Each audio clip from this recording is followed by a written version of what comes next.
Welcome to School Board Leadership the Right Way. We are going to dive into Board Governance, Section 2, Chapter 3, Ethical Decision Making and Conflicts of Interest. But before we get started, we always like to start off with a fun fact. Did you know that the U.S. Office of Government Ethics was initially created in 1978 and became a separate agency in 1988, responsible for implementing an ethical program for the entire executive branch? Knowing that ethical concerns go back to the very foundation of our country, but I think it's interesting to find out that the formality of ethical training just started since 1978. This means that for the first time, there was a dedicated agency specifically focused on ensuring ethical conduct among government employees, leading to the creation of a single set of ethical standards for the entire executive branch in 1992.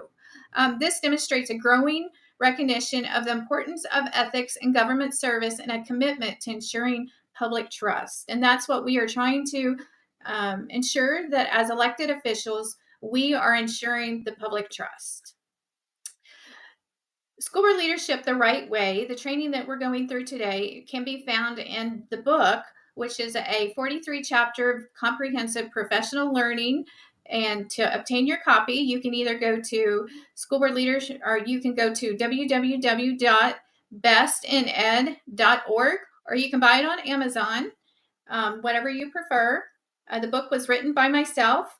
I am a former school board member in Florida, and my colleague, Dr. Karen Hiltz, is also a former school board member from Virginia. Over the last 5 years, I have studied and researched and advised on policies throughout the country. Every state's different, every school board's different, and we've been able to really become experts in the field of school board governance and policy. In section 2, we're going to talk about board governance. There are several chapters in section 2. Board governance is very important, and that's why we like to start off with just going through the basics of the foundation items that you should really comprehend as a school board member, as a new or newly elected school board member. School board governance really establishes the framework for an effective school board. It promotes ethical decision making. It will help enhance meeting effectiveness so that you get more done, because 4 years really does go by very quickly. And you will see that once you have been elected, you'll realize how fast your time does go by.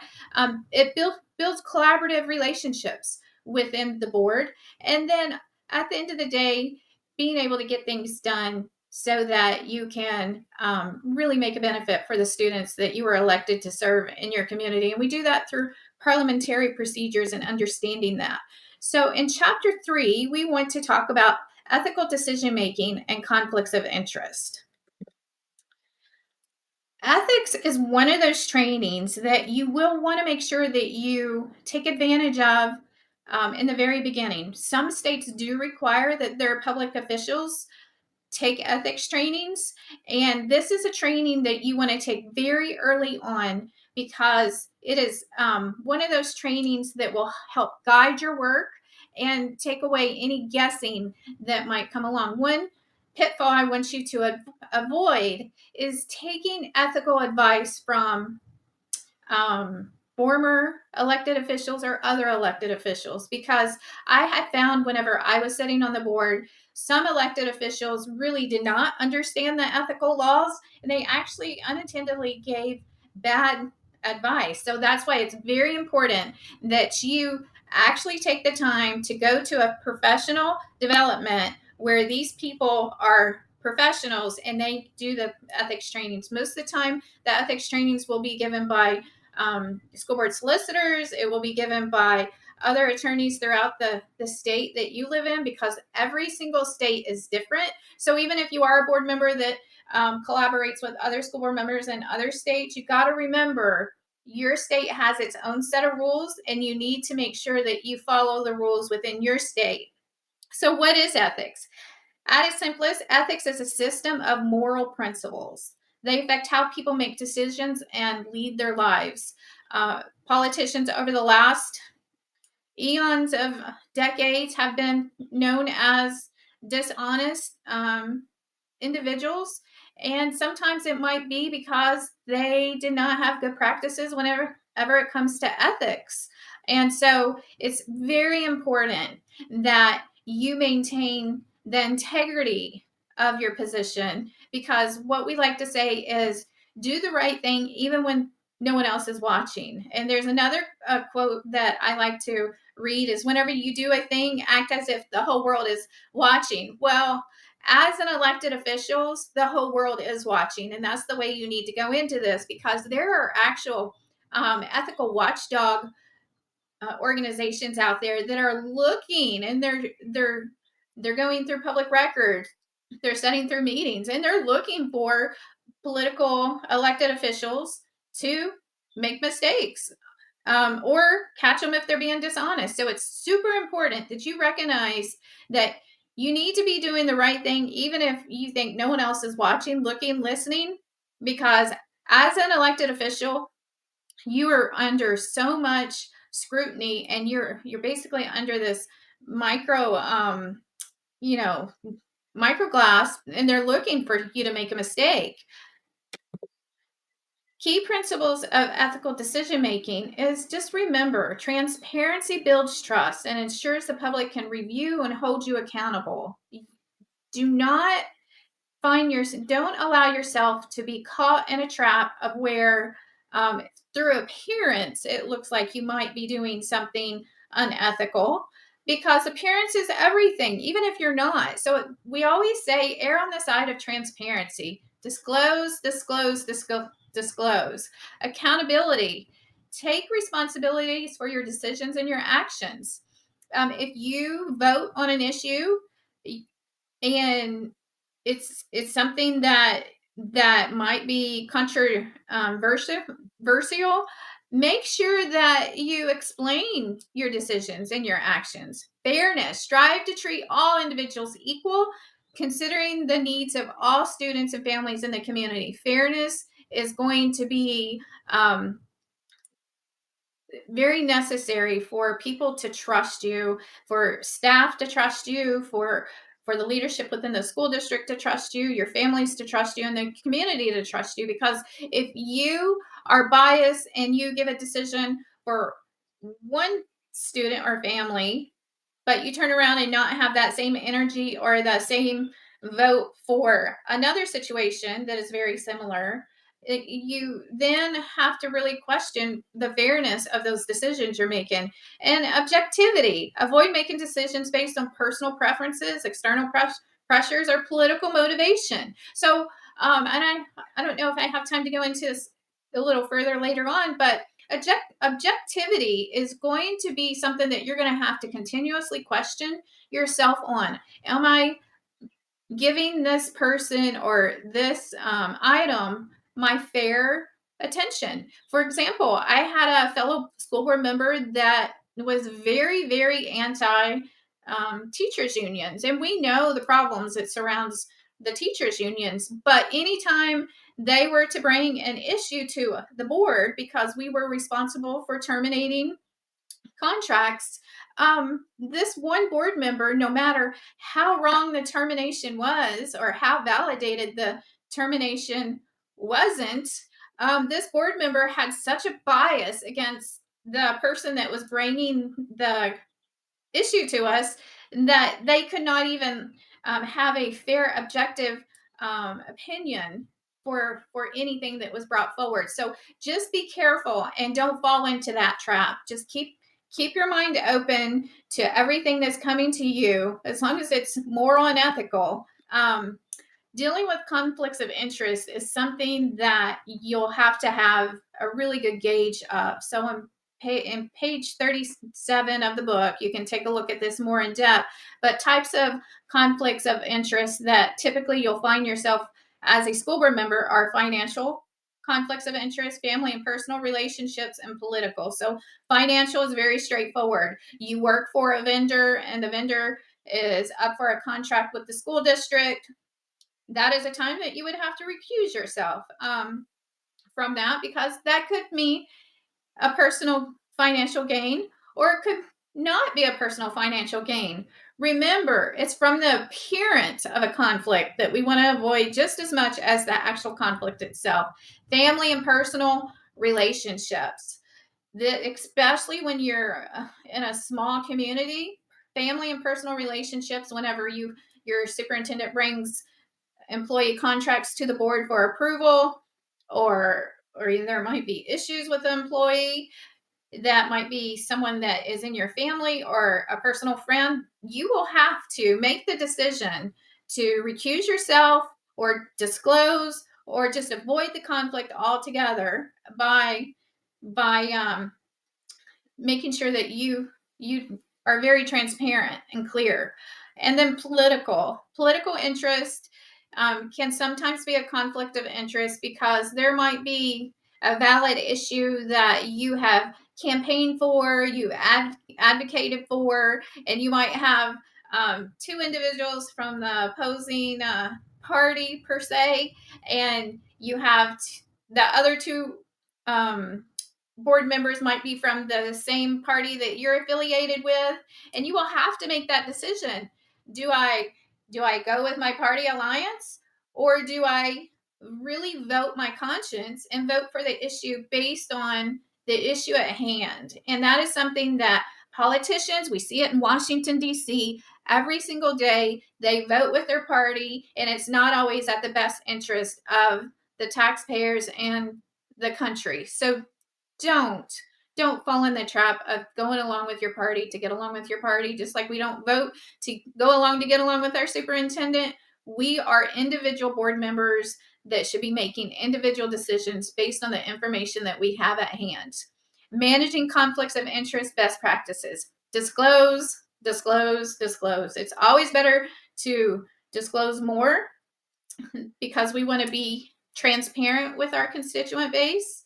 And when in doubt, recuse yourself from the vote if you think that it is conflict of interest, because we want to avoid the appearance of conflicts, because it might not be a conflict, but if it has the appearance of a conflict, it could be an issue that you will always have to justify or talk about, and some of these things are not worth it. So always err on the side of caution.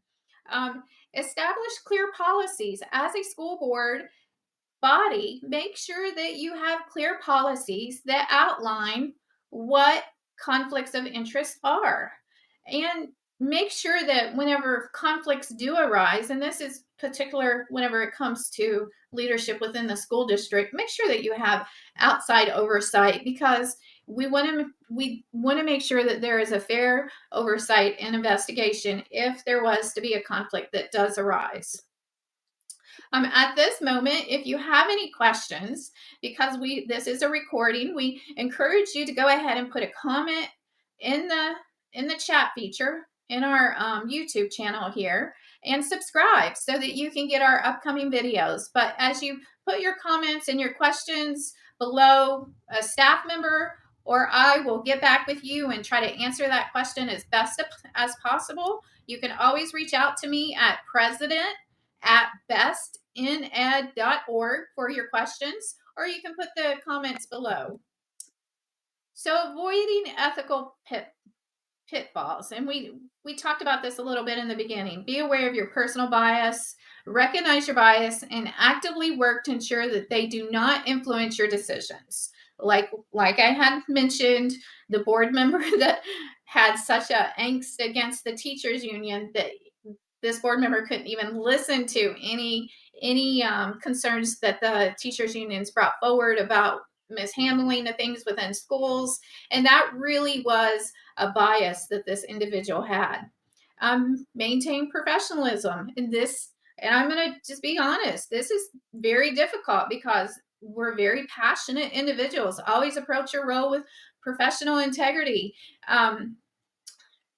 Integrity, it comes natural, but professionalism is something you will constantly have to work on, because people will upset you, they will say things, they will do things that will anger you. And just my biggest advice to you is just do not react in anger.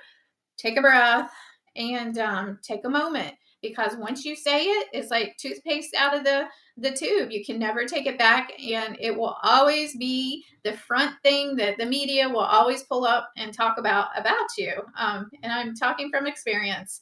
Engage in ethical reflections. Um, not to be cliche here, but it is important for you to, when we're talking about engage in ethical reflection, whenever you go to vote, we always say vote your conscience.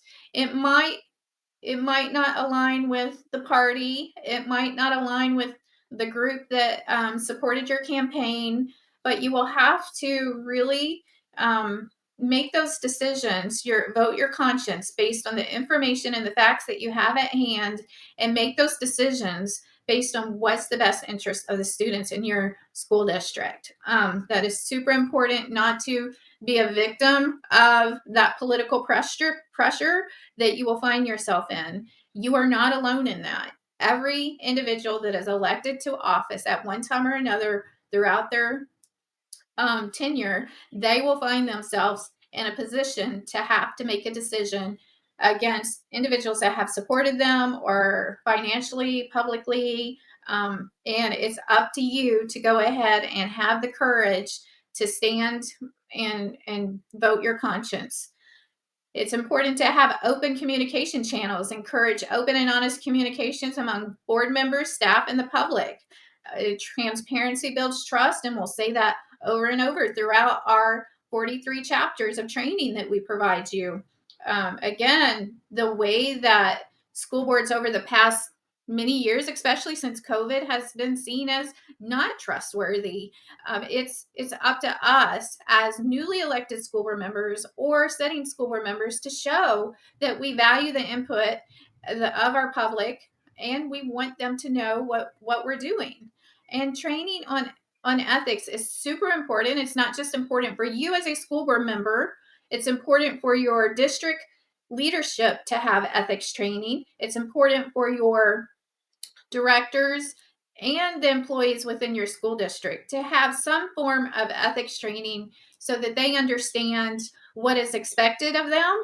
And we will talk about this later on at the end of the book whenever we talk about finances, and we talk about the things that have occurred through nepotism, through theft. And it's important for us to just lay it out early on for our employees, and it's important for you as a school board member to understand what your roles and responsibilities and how to guide you through your ethical trainings.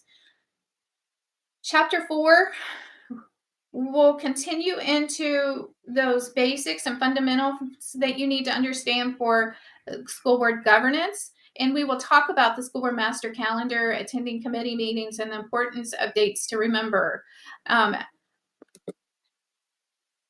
We went through this very quickly because every state is different, and every state requires different elements of ethical training or ethics training. Remember, you have your ethics that come from your moral beliefs and your moral principles, and then you have those ethics trainings that you have to know based on your law. And it's important that each and every one of you take that step, get into these ethics trainings, because we want you to be very efficient and fair school board members. We would like you to please subscribe to the National School Boards Coalition. The National School Boards Coalition is a national effort to unite school board members from all around the country. Every state has its own chapter, and every state has its own. We are currently seeking some chairs in our state. So if you're interested in being a school board chair for our state chapters, please reach out to us. We'd love to talk to you and get to know you and invite you to that. And if you have any questions or you need any support along the way, we encourage you to please just reach out to us at bestined.org, and we will be sure to mentor you and guide you, because at the end of the day, when you're successful as a school board member, we know that our students will be successful. So with that, we we just say good luck and we'll see you at the next training.